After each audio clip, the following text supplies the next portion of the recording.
1 litre दूध और अंडे खरीदने के खातिर लोगों को लाखों नोट खर्च करने पड़ रहे हैं। बहुत सारे नोट छापकर आरबीआई क्यों नहीं बना सकता भारत के हर नागरिक को करोड़पति। अगर आपके मन में भी ये सवाल आता है कि जब सरकार को ही नोट प्रिंट करने हैं तो सरकार ढेर सारे नोट छापकर देशवासियों को करोड़पति क्यों नहीं बना देती। जब सभी करोड़पति हो जाएंगे तो देश से गरीबी अपने आप दूर हो जाएगी। शायद आप ऐसा ज़रूर सोचते होंगे, लेकिन जब सरकार ढेर सारे नोट छापने लगेगी तो अमीर भी गरीब हो जाएंगे।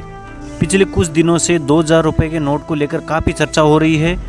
एक और तो कहा जा रहा है कि सरकार इस नोट को बंद करने की तैयारी में है। वहीं दूसरी ओर ये भी सुनने में आ रहा है कि 2000 रुपये के नोटों की छपाई आरबीआई ने कम कर दी है।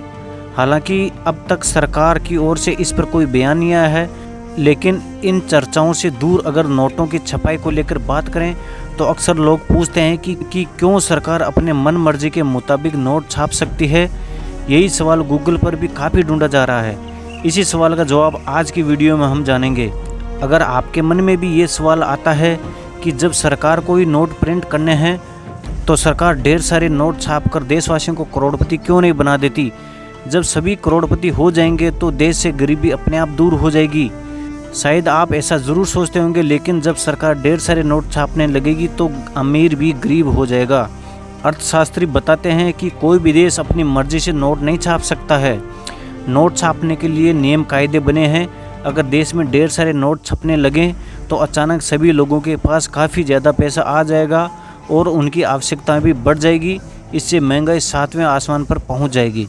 अगर अपनी मर्जी से नोट छापे तो क्या होगा। इस तरह के कई मामले सामने आ चुके हैं।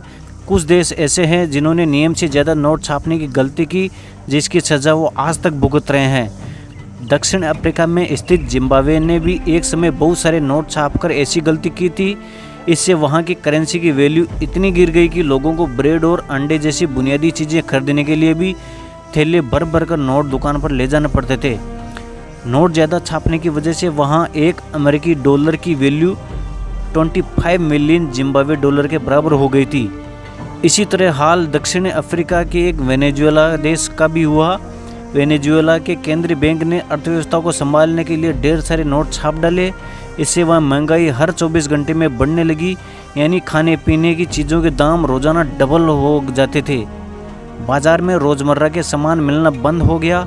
यहाँ 1 लीटर दूध और अंडे खरीदने के खातिर लोगों को लाखों नोट खर्च करने पड़ रहे हैं। तो अब आप समझ ही गए होंगे कि आरबीआई ढेर सारे नोट क्यों नहीं छापती, क्योंकि अगर ऐसा किया तो भारत का भी हाल इन्हीं देशों की तरह हो जाएगा। ऐसे में आप अंदाज़ा लगा सकते हैं कि सरकार नहीं चाहेगी कि भारत में ऐसे हालात पैदा हो। इसी वजह से नोटों की छपाई हर चीज़ को ध्यान में रखकर की जाती है। तो आइए मैं आपको बता देता हूँ नोट छापने के नियम क्या है। किसी भी देश में कितने नोट छापने हैं ये उस देश की सरकार, सेंट्रल बैंक और जीडीपी, राजकोषीय घाटा और विकास दर के हिसाब से तय किया जाता है। हमारे देश में रिजर्व बैंक तय करते हैं कि कब और कितने नोट छापने हैं। एक बार में कितने नोट छाप सकता है आरबीआई। नोटों की छपाई मिनिमम रिजर्व सिस्टम के आधार पर तय की जाती है। ये प्रणाली भारत में 1957 से लागू है। इसके अनुसार आरबीआई को यह अधिकार है कि वह आरबीआई फंड में कम से कम 200 करोड़ रुपए मूल्य की संपत्ति अपने पास हर समय रखे। इतनी संपत्ति रखने के बाद आरबीआई सरकार की सहमति से ज़रूरत के हिसाब से नोट छाप सकती है।